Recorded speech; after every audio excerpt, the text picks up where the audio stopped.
And all of a sudden, I felt the check of the Holy Spirit saying, you know, the very reason that I'm thinking I need to get out of here because of the danger, God's saying, that's why I brought you here.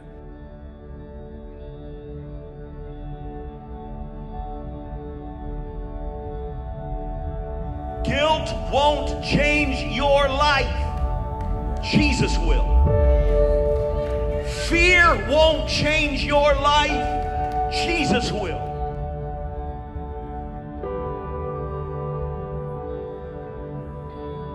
Sometimes we can't fix our problem because we're so wrapped up in something we did. Jesus already handled that garbage.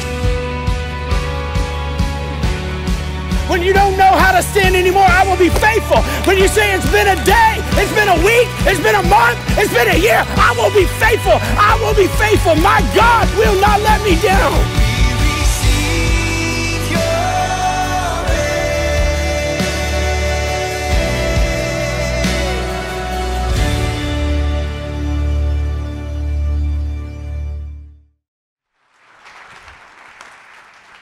Wow, this is exciting.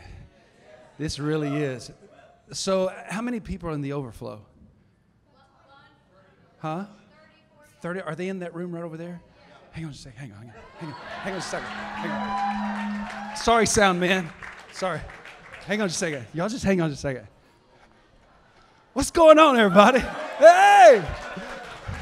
That would really be cool if they could see what's going on in here, but I just wanted to stop in here and say thank you for coming into the overflow. I'm going to do my very best to translate it from that room to this room, but will you guys cheer me on from in there? Okay? All right? You guys are awesome. I love you. Thank you for being here. Okay. Hey, man, there's a room full of people over there. Pretty amazing, and they're excited about being here. They're as excited as you guys are. So, oh, man, I love it. Pastor Trust and Rachel, you guys are amazing. Yeah. You guys are amazing. Thank you. Thank you for allowing Starla and I to come. This is my beautiful wife, Starla. Would you stand up right there and let everybody see the best, better, the whole package right there. I was going to say better half of me, but it's more than that. But thank you, Starla, for being here. And, man, thank you guys. This is really amazing. I know Pastor Trustin was telling me earlier, he says, we have no idea what to expect. First time we've ever done this. I love the first. You know, you don't know what to expect at all. You're just kind of excited. You're anxious. You're worried. You know, anybody going to show up? Too many people going to show up? It's just, I love first. And being a church planter, you know, I get it. I understand that. One of the first, in fact, let me just take a minute here. Josh Gosney, stand up right over there real quick. This is the pastor of Wake Church. Now, is this their first night here or were they here Sunday? Yeah? Josh and Robert and Champ, the guy, these were kids in my church down in Houston. I walked in tonight and Trustin took us back to the green room back there. And I walked in and was like, what are you guys doing here? And I had no idea. It's like a family reunion. But this is so cool. God had a plan in all of this. But I love first. And as I was thinking about this first, SummerSlam, never done this before. Are people going to show up on a Monday night?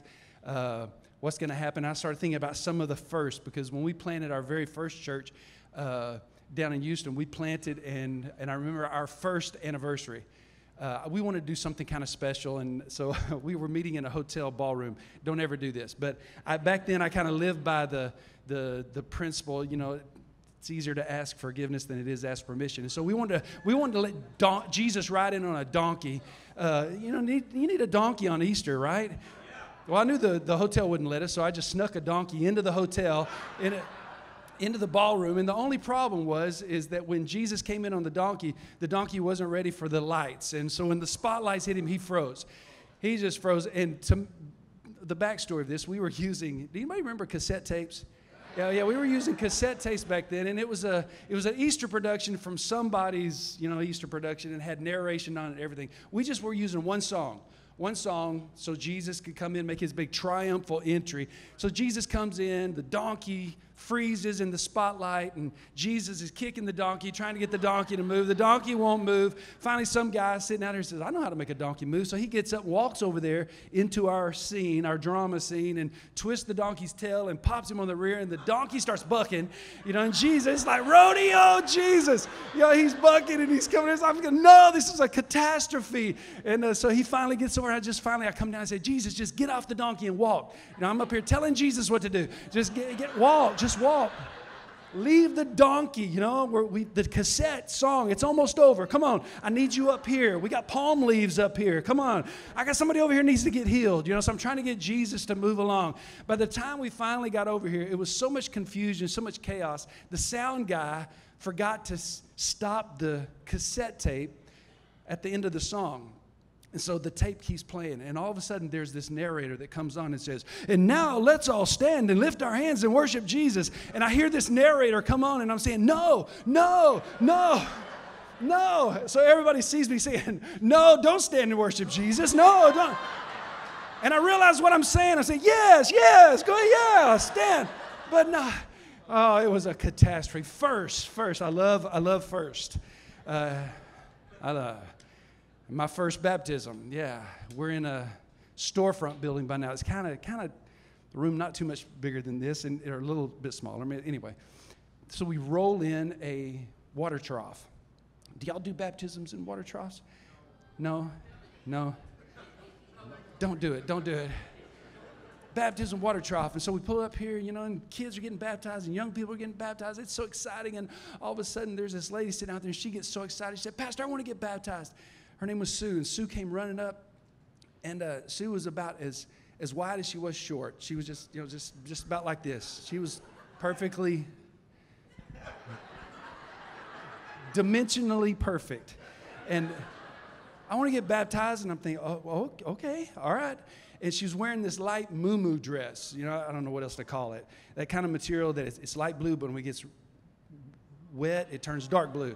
So she's one of the last ones, and we had her climb up in the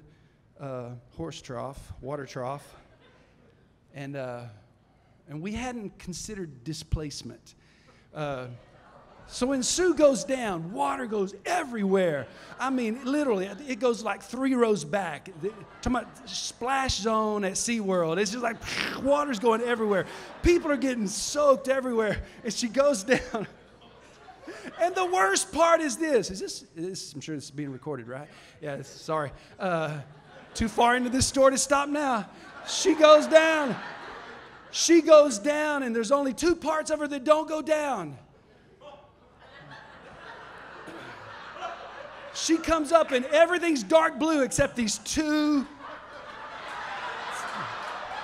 And everybody's staring. I don't know what to do, so I start splashing water. Gotta get her baptized. God. We're not going to have anything like that here tonight. No baptisms, no donkeys. But it's the first Summer Slam, and man, it is hot in this house tonight. Woo! This is exciting. I love it. Hey, Starla and I, we pastor Freedom Church in Carrollton, Texas. We live over on the north side of town. We're on the other side of the tracks. And I think I've got a couple of, do I have something up here on the slides that there's, okay. Starla, we wrote a book about 2 years ago called Better Marriage Against All Odds. I didn't bring any with me tonight, but if you can get it on Amazon. But this tells our story of broken to better. God did a miracle. I'm going to tell a little bit about that tonight. A miracle in our lives, restoring our marriage from disaster to something that God can use for His glory. This is our family. We've got 4 children. All 4 are married. The 3 oldest all have 3 kids apiece. We are grandparents of 9 grandchildren. Are you kidding me? Nah. And at this point, they all work with us in the ministry. Our oldest son, Colt, and his wife, Laura, who are there on the far right, they're pastors of our Denver campus that you guys have been supporting and been backing since the very beginning. God bless you, Living Church. You've had a hand in their life. as they went to Denver and they planted Freedom Church in Denver. Our next oldest, Dandy and Sarah, they are on staff with us, but are just about to move to Chicago to be a part of a business/ministry there. And then our third child, Summer, is married to Tyler, and he's on my staff, but they're moving to Georgia. It's really a depressing time. I'll have 3 kids in Denver, 3 kids in Chicago, and 3 kids in Georgia, 3 grandkids. And our youngest, Hunter, is married to Erin right there. It's her wedding, and we're threatening him if he even thinks about leaving with our baby, I'm going to kill him. You may have to bail me out. If she leaves me, you may have to bail me out. But those are our kids and our family, and we all right now minister together over on the north side of town or in Denver, and it's a privilege to be here at Living Church tonight. I love your pastors. They have this incredible heart for people. It's more than just a pastor's heart. It's God's heart. It's rare. And it's clear that they're not here just to build a ministry. They're here to invest in lives. And I was sitting there, and I felt like God said something to me just a moment ago. And Psalms 5, verse number 12 says, surely, everybody say surely. Surely you'll bless the righteous. You'll surround them with favor like a shield. And I just felt like there's some things that you guys have prayed about and asked God to give you favor with that you haven't even told your best, your closest. You haven't gone there yet. That's the next step. But there's things you guys have been talking about, and I just feel like God, He's granted you great favor. But what's happening at Living Church is amazing. God's given you, yes, there is 36, 37 acres you just purchased, favor. But that's not what I'm talking about. There's more. There's so much more. And I just feel like God's favor is on you for this season and for this moment. I want you to stretch your hand towards Trustin and Rachel. Will you do that? Father, I just speak the favor of God over this couple. These are your people. They're your servants. You call people for times such as this because you know that they have the faith and the favor to be able to see your plan and your will fulfilled in this community, in this city. And it's not just going to be an impact in this community, but this impact will continue to reach around the world. And I pray that, God, their reach will continue to stretch people that others have given up on. Their heart for others, their heart for the broken, their heart for the down and outer is going to stretch all around this world, and people are going to catch that heart. And I pray that the favor of God would rest upon them and that they would see the blessing of God flow through them to others as you continue to expand the outreach of Living Church here in Mansfield and around this community, around this globe. Lord, I know that you want to bless them and you have positioned them for such a time as this. I just declare open heavens over their life and the favor of God to continue to surround them and keep them and lead them and guide them every step of the way. And God will give you all the glory for it. In Jesus' name, amen. Amen. Amen. Amen.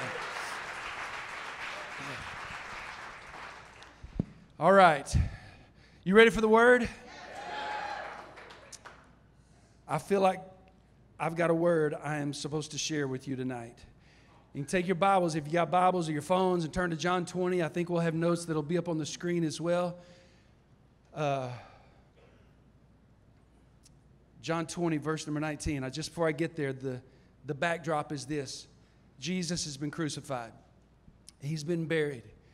He's now risen from the dead. It's hard to believe, and we see in this passage that not all of Christ's followers are just blindly accepting the fact that Jesus has risen from the dead.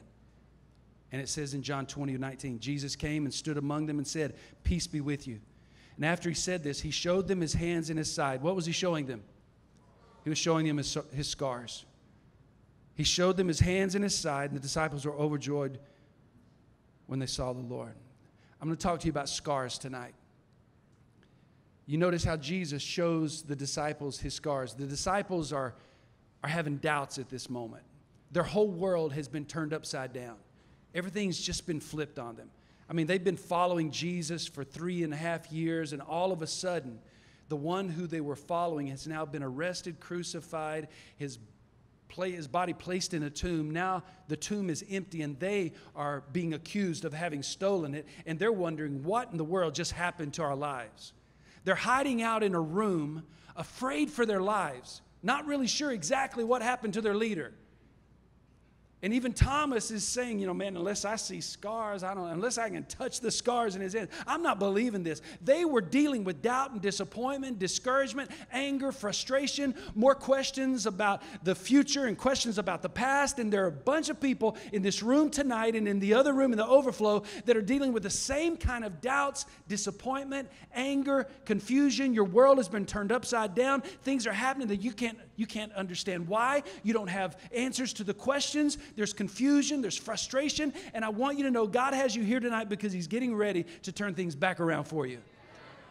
In the same way Jesus walked into the room through the wall in His resurrected body, He walked into the room where those disciples were dealing with this anger and frustration, and He shows them His scars. And that's what I'm going to do tonight. I'm going to show you some scars, not physical scars. But I'm going to show you some scars. See, some people, they like to show their scars. I can remember when one of my daughters thought it was really cool when she scratched her knee, she thought, cool, I'm going to have a scar. I thought, that's cool? Okay. Some people like to show their scars, but most people don't. Most people try to hide their scars. Scars are not necessarily considered a beauty mark. People try to hide them with clothing. They try to hide them with makeup. They try to cover them up because they're not necessarily attractive. But there's all kinds of scars. There's physical scars. There are emotional scars. There are relationship scars. There are psychological scars. There are spiritual scars. And the fact is, we all have scars. We've got scars from big brothers or big sisters being the big brother and big sister punk that they are at certain times in our lives. And we've got scars from bullies who may have pushed us around in school until we grew up and figured out a way to get them back. We have scars from regrets of mistakes that we've made, things that we did or things that we didn't do. We have scars from words that were spoken into our lives. Somebody told you you would never amount to anything. Somebody told you you would never become what you are today. Somebody told you you would always be a loser, and those words were spoken, and you hear them over and over again. You were rejected. You were abandoned. You were cut down, and those words continue to ring in your mind, and you hold those scars in your life. We all have them. I've got scars in my life. I've got scars that are my fault. I've got scars that are somebody else's fault. And I've got scars that are nobody's fault at all. They're just from an accident. Nobody's to blame. Just happened. My story is this. I met Starla at Southwestern while we were here attending school. And we got married and left and went to Houston and served as youth pastors for her father for about 7 years. And then left there and planted our first church. We planted that church, and God blessed the church, and it began to grow. And anything I say here in the next just few moments is just to show you how the enemy works to try to destroy something that God does that's good, but how good God is to be able to restore and take what the enemy meant for harm and turn it back around for good. Because as our church began to grow and God began to bless our church, and we had just recently built a 2,000-seat sanctuary. We had churches that we had planted in the area, and Josh knows that his dad used to drive me back and forth for 5 years, back and forth from the north side to the south side, before we realized you could actually do things online and use satellite, and how cool is that, and live streaming, and we were hustling all over town. God bless what we were doing. God was opening up doors for me to be able to speak in conferences and councils around the country, and even at a general council in Washington, D.C. But then a little over 14 years ago, I crashed, and I burned, and I spiraled out of control, and I was unfaithful to my wife, and I failed. I failed my God. I failed my wife. I failed my family. I failed my church. I failed these kids. I failed. I resigned my church. I stood before my church. I confessed my sin. I asked for their forgiveness in time if that would be possible. I submitted myself to a restoration process, a 2-year restoration process with the assemblies. And I gave myself to getting myself right, to working with every ounce of energy and strength I had to be able to win the heart of my wife back, the heart of my family back, and if God so chose, to give me a chance to do ministry again, which was last on the list. And we started down this road of recovery. It was hard. It was difficult. I was ashamed. I was broken. I had nothing to offer anybody. I was just trying to put myself back together, put my family back together. I was scarred. I dealt with so much shame. In fact, it was so unbearable at one point. And I've only felt this one day. And I rarely share this, but I'm just being really vulnerable here tonight. I wanted to take my life because I felt like it would be easier for my family to deal with my absence, let's just say it, through suicide, than to have to face me every single day and face a loser of a father for the rest of their life. I took my gun and I went to a remote place and I tried to muster the courage to take my life. And I couldn't do it. And even in that, the devil makes you feel like a loser. He twists things around and he makes you so self-centered and so selfish and so focused on yourself that you can't see anybody else's need. I dealt with the shame and the heaviness of that for quite some time as we walked through this restoration process. Starla's restoration process was completely different. And she has her own story to tell as she dealt with anger and forgiveness. And she'll tell you she parked her car in unforgiveness for a long time. And our road to recovery was very, very difficult. For 5 years, I said, "I'm sorry, Starla, and I love you." And she couldn't respond. For 5 years. I had hurt her deeply. But we continued to walk the road together in hopes that God would do a miracle, and God did. He started a healing process that took a little bit of time. If you've ever had a natural wound, then you know it doesn't heal overnight. It takes a little bit of time. Some wounds take longer to heal than others. Ours took a while. And I can tell you this, we're still scarred. We're not wounded, but we're scarred. I've got scars to tell this story. I don't have the wounds anymore because God has healed. But let me just tell you a few things about scars. Scars remind us of who we are. They remind us of who we are. I've got a scar on my arm from falling into a fence and a nail ripping my arm open in junior high playing football outside of school before it began. I've got a scar on my leg from falling off of a house into a freshly trimmed bush and a limb jams up into my leg. I've got a scar on my neck from surgery, a scar on my calf from a motorcycle wreck. I've got a scar on this hand from a knife cut and a scar on this hand from a glass cut. I've got a scar on my toe from my big brother throwing a knife into it. Can you give me a break? I've still not forgiven him for that. See, scars identify us. They remind us of who we are.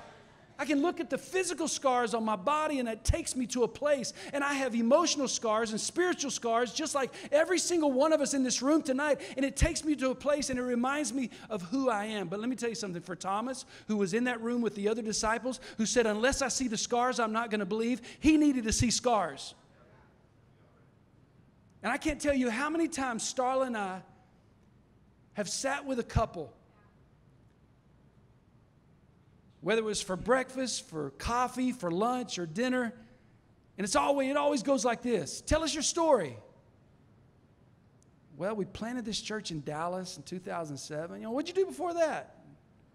"Well, we planted this church in Houston." "Why'd you leave Houston?" And then there's that moment. And there was a time, there was a season, probably during that 5-year season, where you just want to skip around that scar. You just want to pull the sleeve down over that scar. You just want to hide that scar. You don't want to talk about it. You don't want it to be exposed. You don't want it to become the focal point, because you've got a scar on your body, but there's so much else that's good to look at. Why do you want to look at that scar? Why do you want to go there? So for a while I avoided it, and then there finally came to a point when we reached a healing season.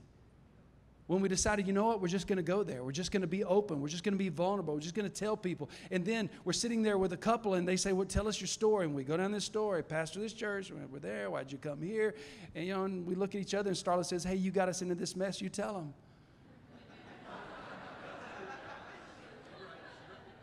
Okay. And we tell our story. And I can't tell you how many times tears start dropping from the eyes of a couple, and they say, well, that's why God has sent us to you, because we're going through the same thing and we need healing. I can't tell you how many times that's happened. I met my neighbor for the very first time. We'd moved into a new neighborhood. And my neighbor, again, the same story. Well, tell me your story. What are you doing? Well, we planted this church. And what'd you do before that? Oh, God, here we go again. We play at pastor's church in Houston. Why'd you leave Houston? Here are the questions. Here are the questions you're going to ask me, okay? Just here. And he asked me, I thought my very first time meeting this guy, I didn't really want this to be the first conversation, but he just went there, and I thought, you know what? Hey, I screwed up, okay? I messed up. I failed. We started over, and God's doing a miracle in our life, and we planted a new church, and he looks at me, and he says, that's the kind of church I want to be a part of. Where are you meeting? Oh, wow. Dude's still in my church. It's one of my very best supporters.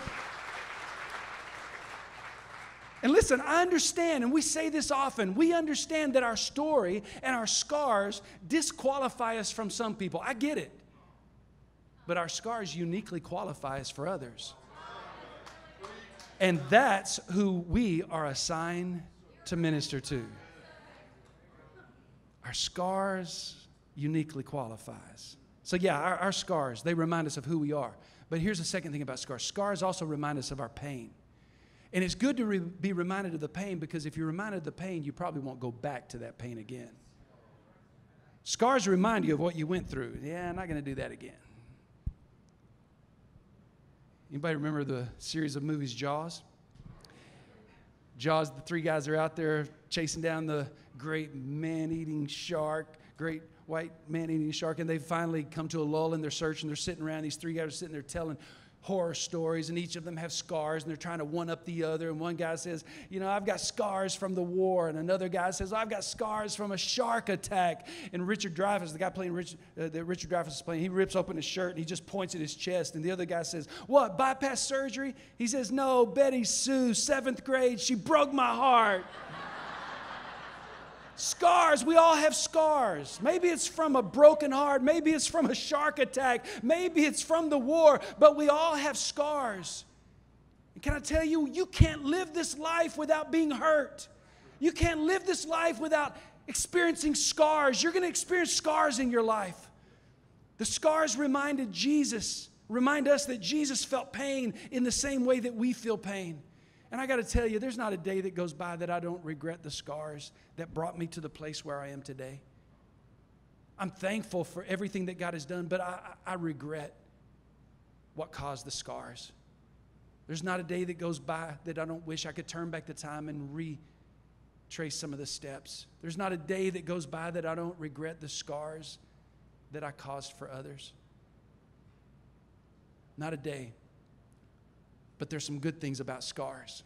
There's some beautiful things about scars.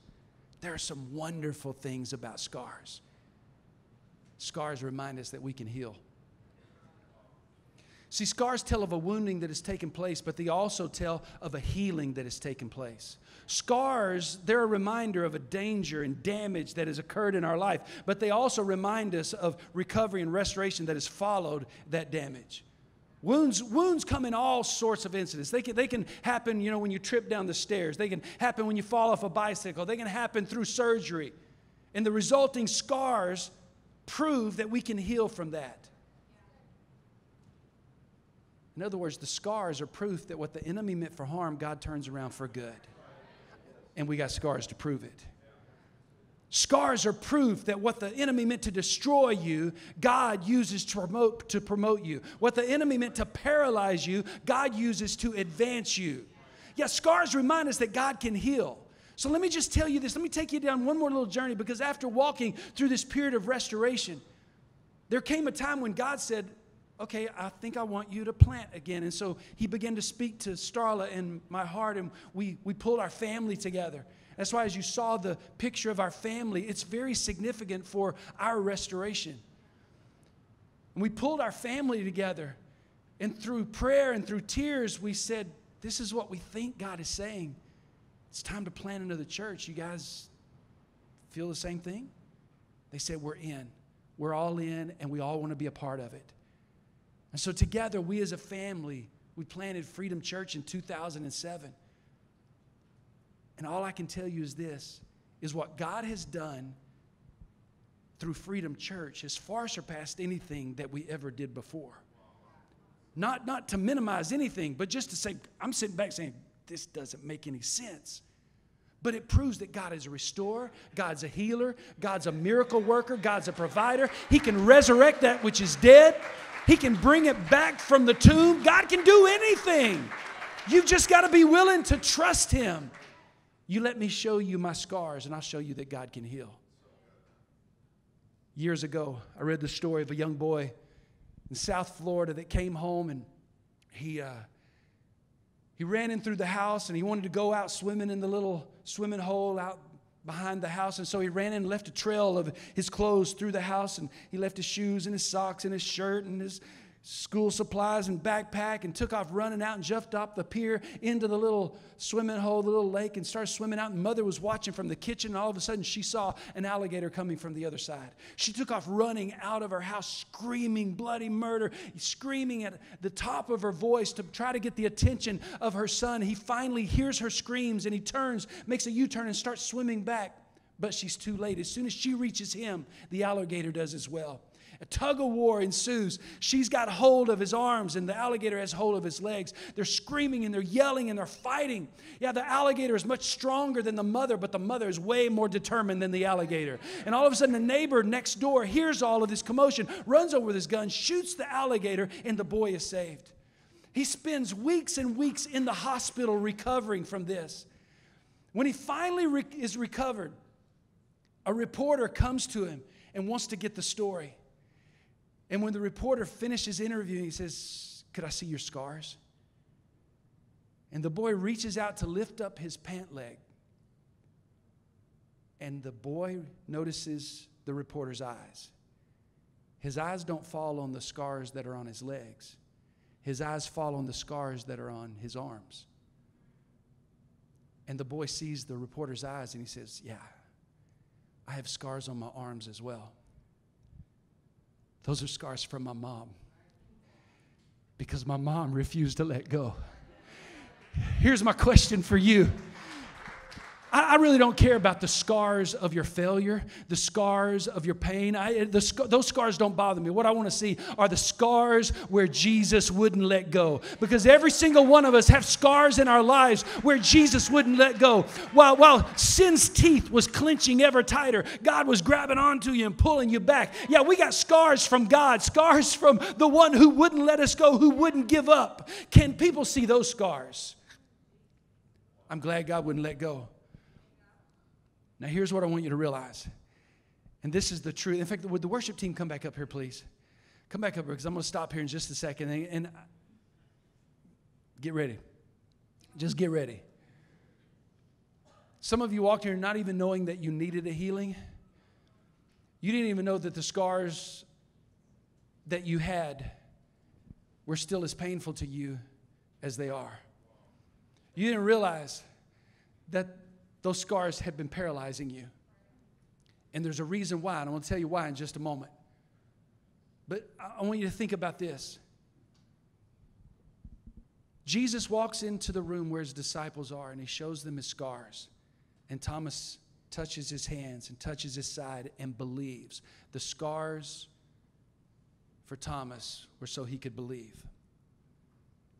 But isn't it amazing that the power of the resurrection that raised a dead man back to life left him scarred? The power of the resurrection that allowed the body of Jesus to walk through the tomb. You know, he was gone before the tomb was rolled away. He walked through stone. When he appeared to those disciples in the passage we read earlier, he didn't open the door and walk in. He walked through the door or through the wall in a resurrected body. The power of resurrection were able to raise him up, but he still has scars. What are the scars still on the body of Jesus for? You know what the scars are for? The scars on Jesus are still there, and you still have scars. You know why? Because the scars are not a symbol of your failure. The scars are a symbol of your victory. The scars are not a symbol of your defeat. Go ahead and start playing with it. The scars are a symbol of the fact that you got back up and you overcame whatever it was. See, some of you have had some scars that have been holding you back. There's some words that were spoken over you that have hindered you and have hurt you and held you back for way too long. You don't have to let those scars, those words, those wounds hold you back any longer. Some of you are dealing with some abandonment issues, and you really haven't known what to do with it. Some of you have dealt with the pain of feeling like somebody betrayed you and neglected you. And you haven't known where to put it. Where do I put this pain? What do I do with this wound that's in my life? I've got a scar that proves that I've been wounded, but I don't know what to do with it. I'm afraid to talk about it. I'm afraid people will judge me if they know what caused this scar. So I hide the scar. I cover up the scar. You avoid talking about it. You just skip over that part of your life. Some of you had to change a job. And when people ask you, well, why did you change the job? You kind of do what I did. No, well, you come up with something. Because it goes back to a painful reminder of a mistake that was made. Some of you moved to a new location because of a wound. And you haven't known how to deal with that, how to package it, how to share it. What do I do with this pain? What do I do with this wound? It's hindered you. It's held you back. It's kept you paralyzed. You haven't felt like God could use you again. Can I tell you, Pastor Trustin, this was actually, I think, more than just coincidental. Because I still deal with the regret of letting people down. It's been over 14 years. And I walk into this place, and this pastor from Wake Church in North Houston, and his kids, Champ, it was a kid in my church. Robert, where'd you go? It was a little chubby kid in my church.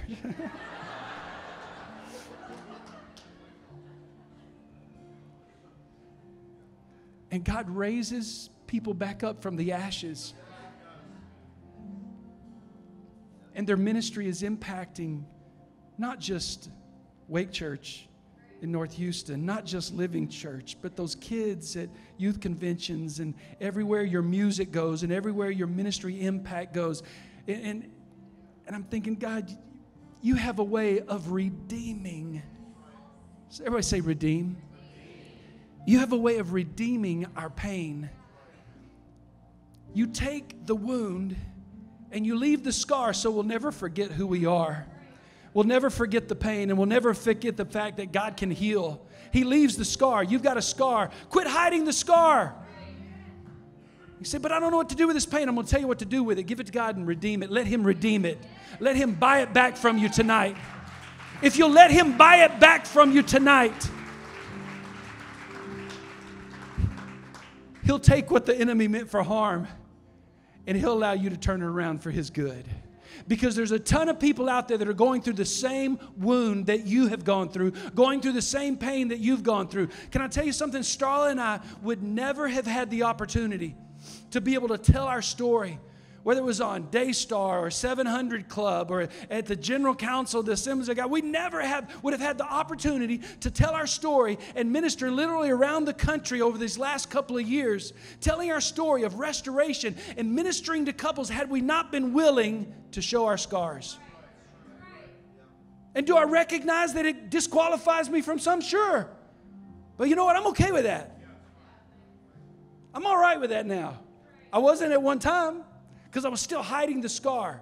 But when I gave it to Jesus and let Him redeem it and use it for His glory, all of a sudden He made some sense out of this ugliness. He made something beautiful, and He allowed something to rise up through the ashes of pain and the ashes of failure and the ashes of mistakes. And God wants to do the same thing for you tonight.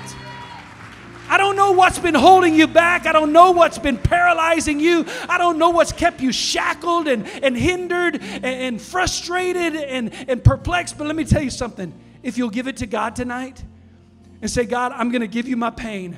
I'm going to give you my failure. I'm going to give you my hurt. I'm going to lay this wound down. I'm going to give you my abandonment issues. I'm going to give you the abuse issues. I'm laying it down on your feet. And I don't know how you're going to use it. That's not for me to figure out tonight. But I'm going to give it to you and allow you to buy it back from me. You know what He'll do? He'll take the pain. He'll turn it around for good. And He'll start giving you a pathway for you to walk on that will allow you to use your pain to give somebody else hope that they can make it through as well. So here's what I want you to do. Do me a favor. Stand to your feet all over this place. If you're in your overflow room, just stand up where you are right now. And in just a moment, in fact, if you're in the overflow room, when I ask people to come forward, if you need to be down here at this altar, you get out of the overflow room and come in here. I want every person in this room who's got one of those wounds that's been paralyzing you, pain that you haven't been able to package right, you haven't been able to process, you don't know what to do with it, so you just hide it. You avoid it. You ignore it. But you know it's hindering you. You can't get free from it. The key is to give it to God and let Him buy it back tonight. He's going to buy it back from you. And He's going to give you a freedom that you've never experienced before.